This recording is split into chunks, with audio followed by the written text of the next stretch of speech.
Spirit of life, I give thanks for the opportunities to love that to present themselves in the turmoil of life. Where the light catches the tears in another's eyes, where hands are held and there are moments without words. Let us be present then and alive to the possibility of changing. Let us seek to make another's well-being the object of our concern. Let us seek to be present to another's pain, to bathe another's wounds, hear another's sadness, celebrate another's success, and allow the other's story to change our own. Let us stand in the morning on damp grass, hear the syllables of birdsong, and fill up on sweet air that rolls over oceans and continents. Let us look up at the stars and the planets that fill the night sky with majesty. Let us witness the first fresh buds of spring amid the brown sticks of winter. And for all this, let us be grateful. Let us not defend ourselves against discomfort of an unruly emotion, nor seek to close down our hearts for fear a new love will come to shake our foundations. Let us instead be open to discovering a new way of seeing an old problem or appreciating the perfection of a seashell, or the possibility of friendship. For in giving ourselves to what we do not understand, we receive life's blessings, and in taking care of another, we are cared for. Come, let us worship together. As is our custom, if you'd like to come and light a candle for a joy, a challenge, or just to bring more light into this room, please do so while we sit in stillness listening to the prelude.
Please rise in body or spirit for our chalice lighting and spoken affirmation. Our chalice lighting words are The Great Turning by Lisa Garcia Sampson. In these wild, historic, and uncertain times, we gather to remember who we are, who we belong to, and what we are called to do. As we light this chalice, we kindle the spirit of the great turning the movement for justice alive in this nation today. May we feel it in our bones, and in the stillness of this hour, may we sense it calling our name.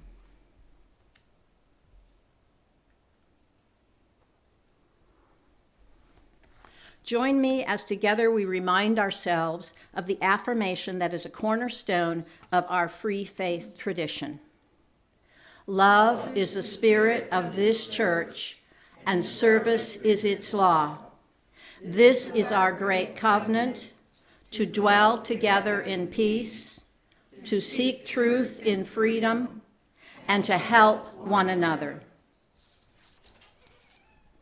We light this peace candle to remind us of all the places in the world where there is no peace. Join me in the words now on the screen. Lead me from death to life, from falsehood to truth. Lead me from despair to hope, from fear to trust.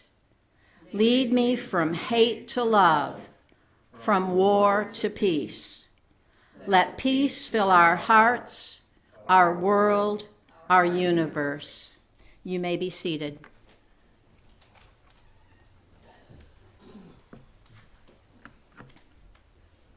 Our opening thought this morning was written by Ashada Shakur, and it's called Affirmation. I believe in living. I believe in the spectrum of beta days and gamma people.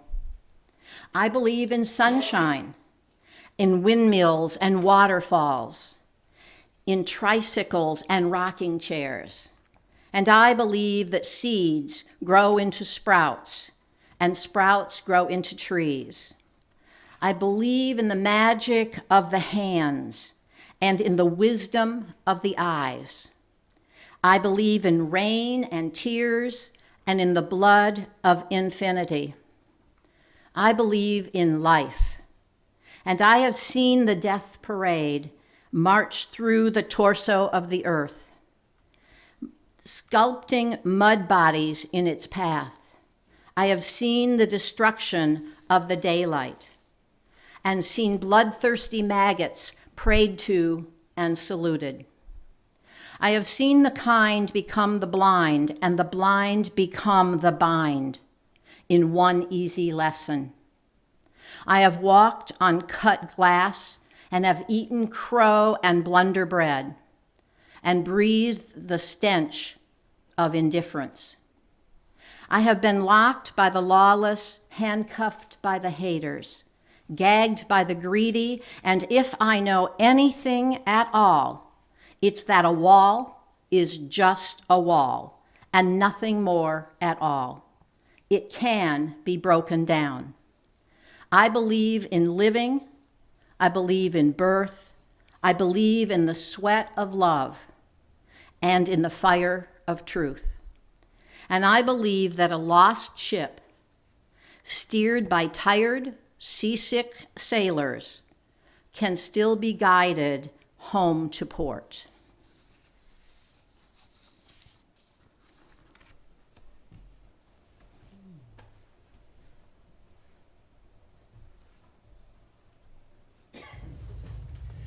Enter, rejoice, and come in.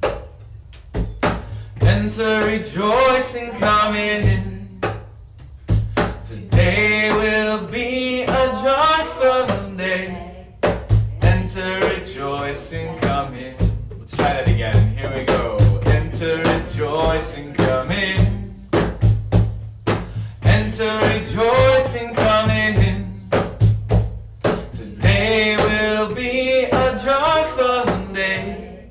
Enter, rejoice, and come in. Open your ears to the song. Open your ears to the song. Open your ears to the song. Today will be a joyful day. Enter, rejoice, and come in. Open your hearts, everyone. Open your hearts, everyone. Open your hearts, everyone. Today will be a joyful day. enter rejoicing coming. Don't be afraid of some change. Don't be afraid of some change. Don't be afraid of some change. Today will be a joyful day. Enter rejoicing coming. Enter rejoice. Here we go, last time. Enter rejoicing coming. Enter rejoicing coming. Today will be a joyful day. Enter rejoicing coming. Today will be a joyful day. Today will be a joyful day. Today will be a joyful day. One more. Today will be a joyful day. Enter rejoice and come in.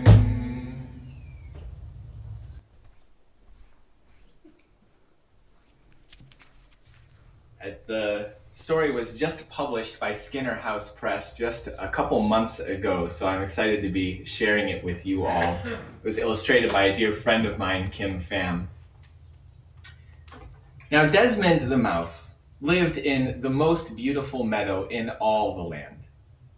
Every morning, Desmond would wake with the sunrise and spend the day playing in the middle of the meadow. And every night he would go to sleep in that meadow under the beautiful starry sky. One night, though, Desmond awoke to find that it was still dark out. He tried to roll over, get more comfortable, go back to sleep, but something wasn't right. He felt behind him, and there was some sort of boulder had fallen on his tail and pinned him to the ground. His tail was throbbing with pain, and he could hardly move. He tried pushing on this giant boulder behind him to get free. He tried tugging on his tail to get loose, but it didn't work. He was stuck.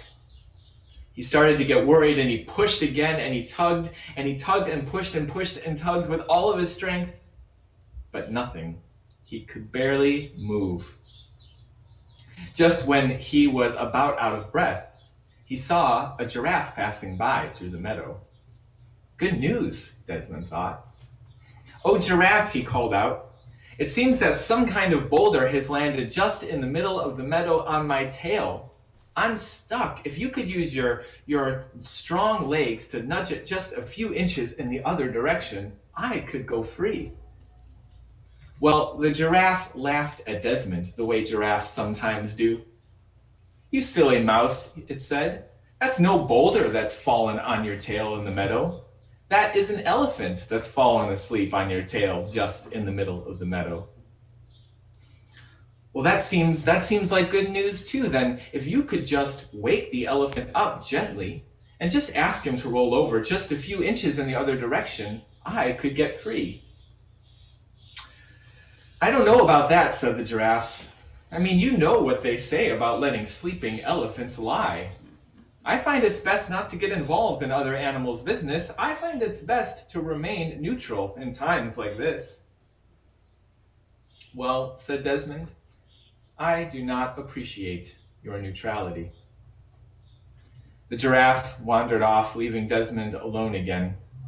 He tried calling out to the elephant as loud as he could to wake him, but his little mouse voice was just too far away from those giant elephant ears on the other end of that giant elephant body.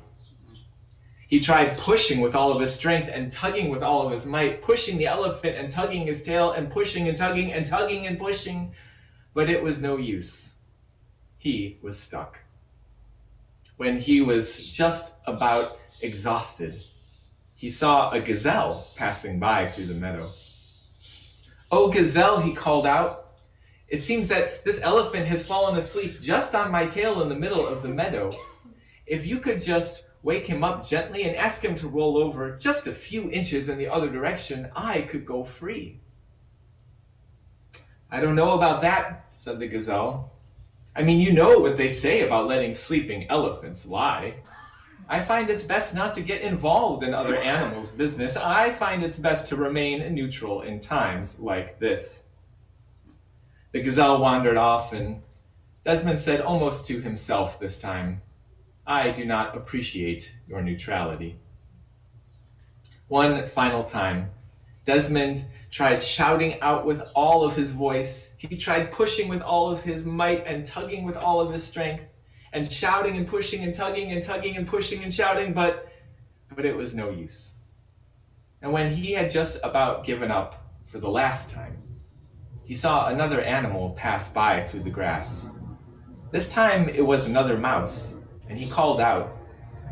This other mouse ran over and introduced himself. "My name is Nelson. What seems to be the problem?" Well, no sooner had Desmond explained the situation than Nelson was running as fast as he could all the way to the other end of that giant elephant body. And he called up to those giant elephant ears, "Excuse me, but it seems you've fallen asleep on my friend's tail in the middle of the meadow. If you could just roll over a few inches in the other direction, he could go free." Now, the elephant with those giant ears heard Nelson's little mouse voice way down on the ground.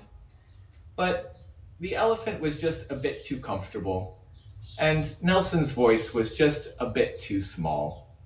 He didn't budge. So Nelson ran back to Desmond and said, "I think I might have an idea. Don't move." And he ran off into the grass, leaving a confused look on Desmond's face.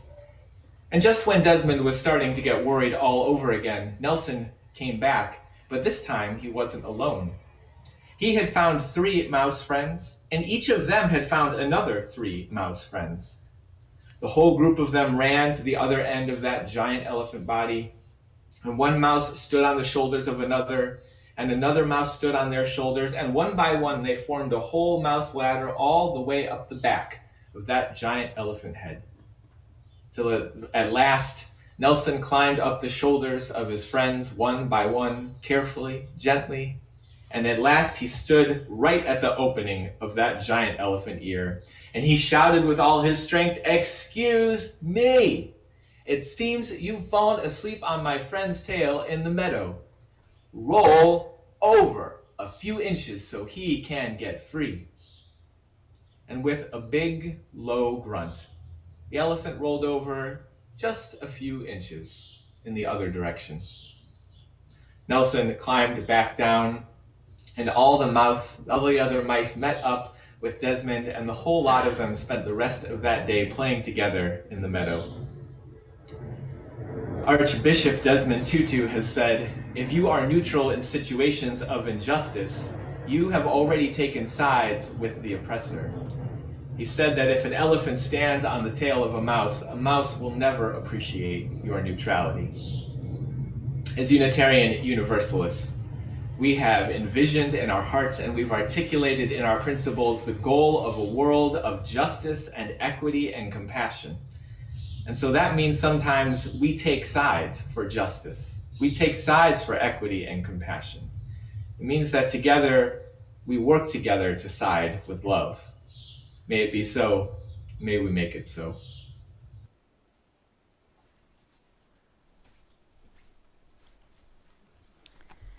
Join now for our time of practices with words, stillness, and music.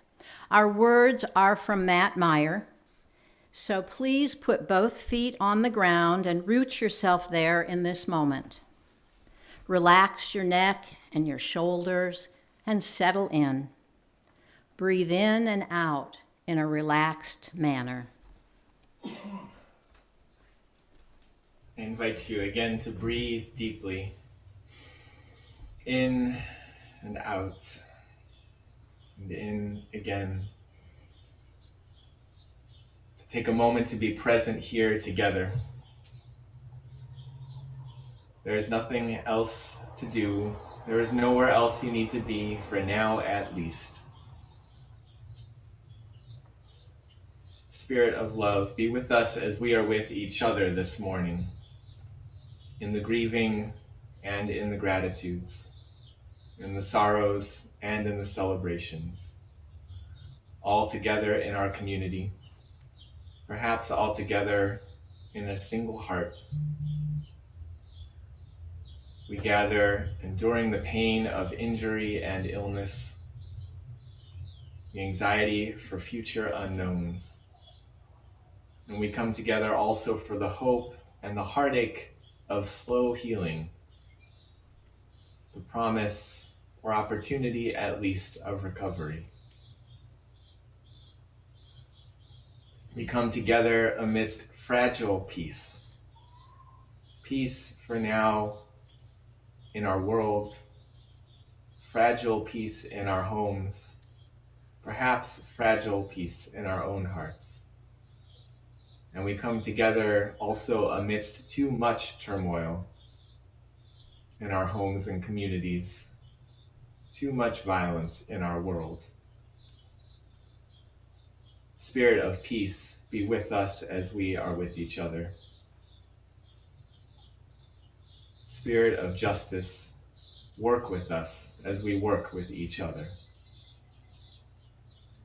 We gather also in the celebrations of new jobs, of new ways of gathering, of new flowers blossoming, and newborn children. Spirit of love, be with us in the all of it, bringing our whole complicated selves, our complex stories, our sorrows and our celebrations, the grieving and the gratitude, holding it all in community, holding it all with love. May it be so. And let's join together in a few moments of shared silence. Amen.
Our second reading is called Breathe, and it was written by Lynn Unger. "Breathe," said the wind. "How can I breathe at a time like this, when the air is full of smoke, of burning trees, burning lives?" "Just breathe," the wind insisted. "Easy for you to say if the weight of injustice is not wrapped around your throat, cutting off all air. I need you to breathe. I need you to breathe. Don't tell me to be calm when there are so many reasons to be angry, so much cause for despair." "I didn't say to be calm," said the wind. "I said to breathe. We're going to need a lot of air to make this hurricane together."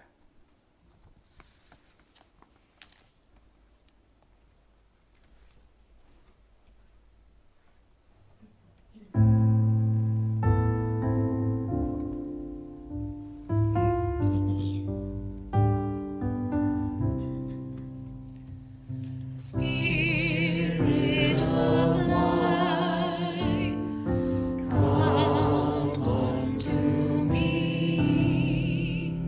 Sing in my heart all the stirrings of compassion. Blow in the wind, rise in the sea, move in the hand, giving life the shame of justice. Loose, hold me close, wings set me free. Spirit of life, come to me, come to me.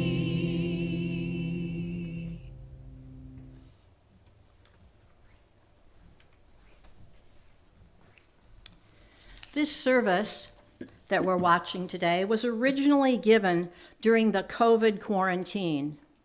It seemed appropriate, however, for this time immediately after the election as well.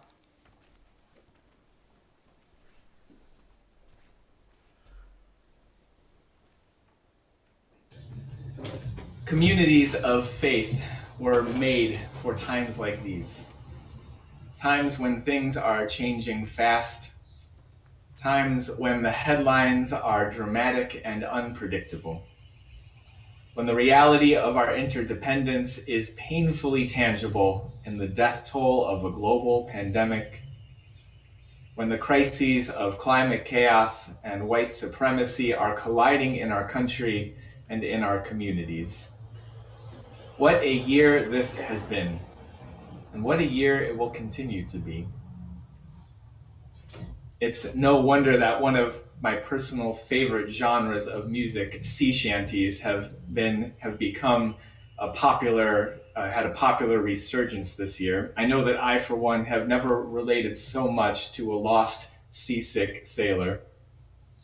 In times like these, I imagine that part of the way forward when we're feeling lost, part of the way forward when we are caught in a storm of uncertainty, is by paying attention to what we pay attention to. Not to ignore the hard things, but also not to ignore the need for rest and for renewal. This is a time for attending to our fears and anxieties, as well as our connections and our consolations. A time for self-care and community care, both. A time for solitude and solidarity, both. To breathe deeply, even in the eye of the hurricane. One of the central principles that separates music from noise is the organization of tension and release. The harmony and the melody, the rhythm and the format of nearly all the music you've ever heard are structured to give you some sense of tension and then release, a feeling of having gone somewhere and then returned home to port, to create some small amount of discomfort and then relieve it. For you non-musicians who maybe this is new to you, you can get a sense of this if you sing the song Twinkle, Twinkle, Little Star, but end just a little early on the word you. Twinkle, twinkle, little star, how I wonder what you... It's unresolved, as we say in the music business. It's uncomfortable until eventually you hear that last note, R, and you get some sense of resolution. The tension is like that feeling you might get if your roommate or a spouse is heading out the door in the morning and just before they leave they say, hey, are you around later to check in about something that's been on my mind? It is uncomfortable, unresolved. Your eyes might widen a bit. You might even look around the room trying to figure out what has gone wrong. This is the tension. But in all good music, then comes the release. In music, that sublime moment of arrival back home might come from just the right harmonic resolution at the end of a long symphony, or perhaps the bass finally dropping at just the right moment in a dance hall. The best music provides this sense of having left home, being challenged in some new way, growing yourself with a nudge of discomfort, but arriving safely at home again by the end of the evening. And to be clear, tension in music isn't something to be avoided. It's what gives music life. The tension and discomfort of new things is how we grow, but we need the release as well. This balance, this delicate balance, is what makes the best music the best. I think the best lived lives are likely to have an element of this as well.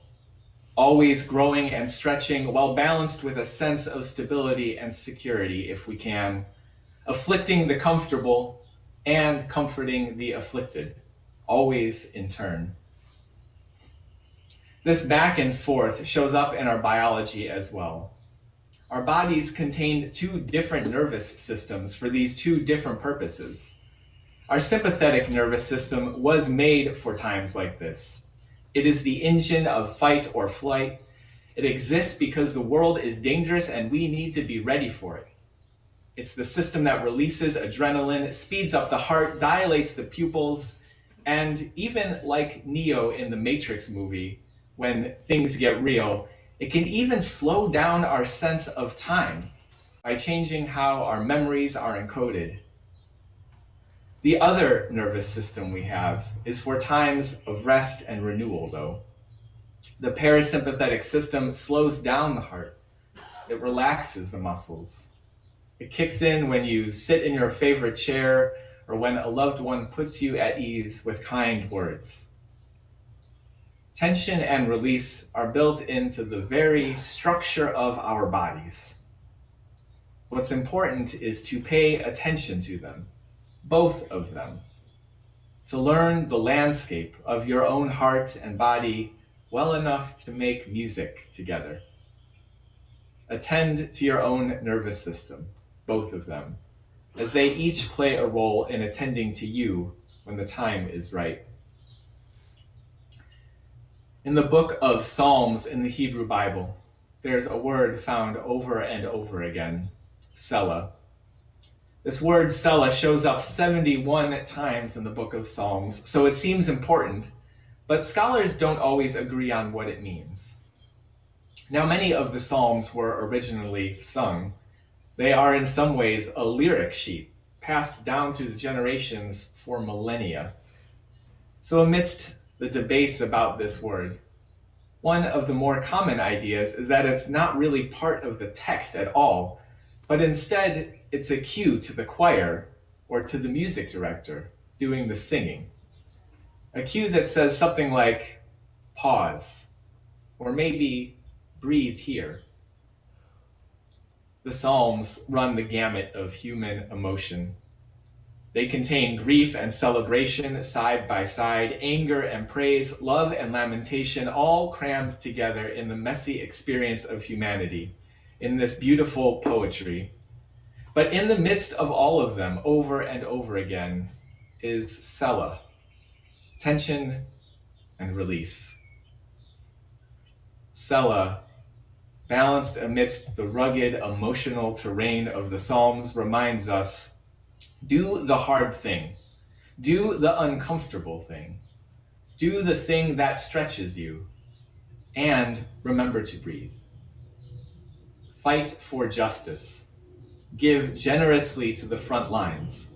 Offer your time and your talent, and remember to breathe while you do it. I've been thinking of this word lately in the rugged emotional terrain of our times. Adrienne Marie Brown calls this moment of possible reopening a boundaries moment, as we are negotiating and renegotiating our connections and our safety all over again and again and again, setting boundaries. As I am increasingly imagining some things opening in the couple months, my own heart has been raw and rugged as the book of Psalms. Grief and celebration, anger and praise, love and lamentation, these are all familiar to me in the last couple of weeks. Often they've been familiar to me together in an afternoon. I feel lifted up by the possibilities for connection and community ahead of us. And I feel weighed down by the hundreds of small decisions to be made, navigating safety and guidelines, rules and recommendations. I feel the release of wanting to go back to something called normal, and I feel the tension that what was normal was never just. Normal was not sustainable. Normal was not equitable. This is a time to be gentle with ourselves and with each other, dear ones.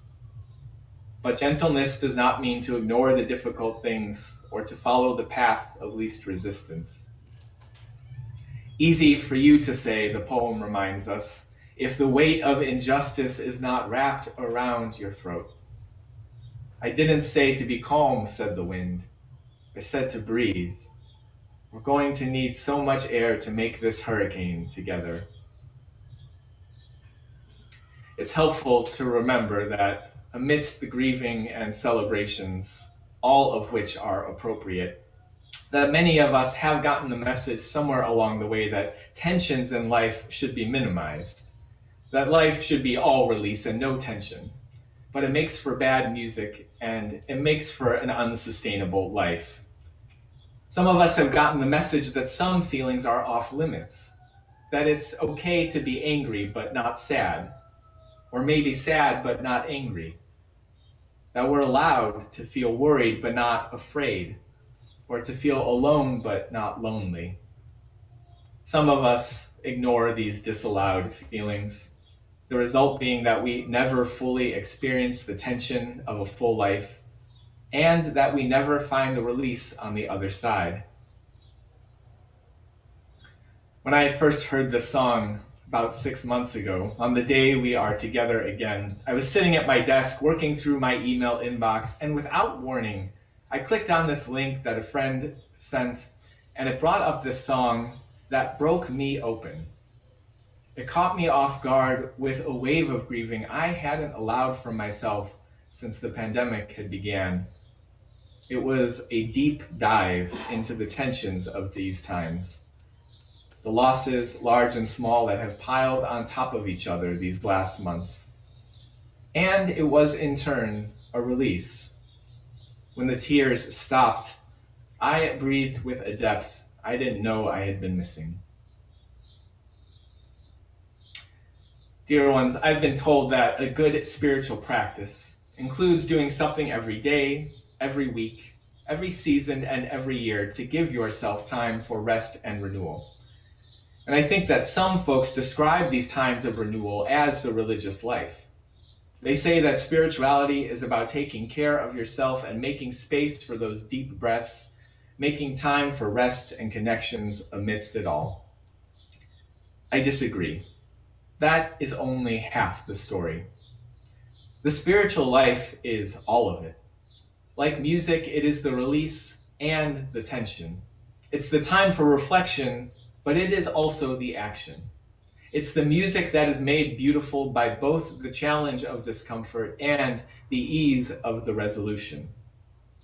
So give yourself fully to the tension of these times, and in turn, give yourself fully to the moments of rest. Breathe deeply together. We're going to need a lot of air to make this hurricane. This is a time for attending to our fears and anxieties, as well as our connections and consolations, a time for self-care and community care, a time for some solitude and some solidarity. In the words of Asada Shakur, I believe that seeds grow into sprouts, and sprouts into trees. I believe in the magic of hands and the wisdom of the eyes. I believe in living. And I believe that a lost ship steered by tired, seasick sailors can still be guided home to port. May it be so.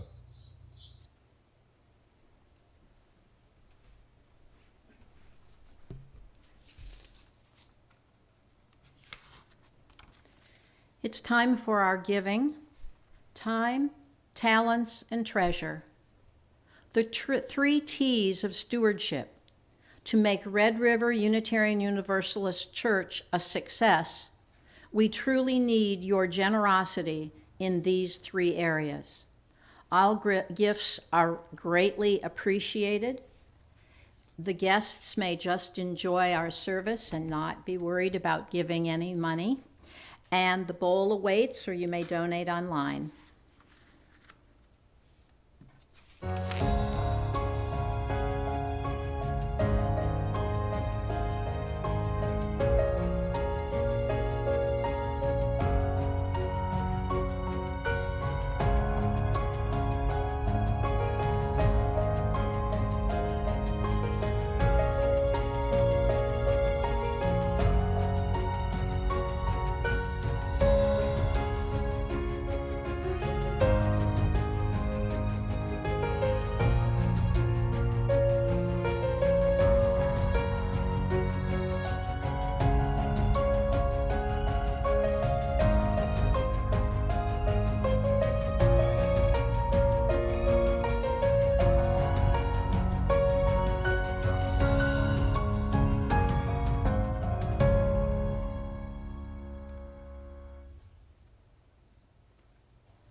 Dear ones, these are times for paying attention to what you pay attention to. Times for attending to our fears and anxieties as well as consolations and connections. A time for self-care and community care, for solitude and solidarity. Go imagining new futures. Go attending to your hearts. Go in love. Go and be blessed as you are a blessing to others.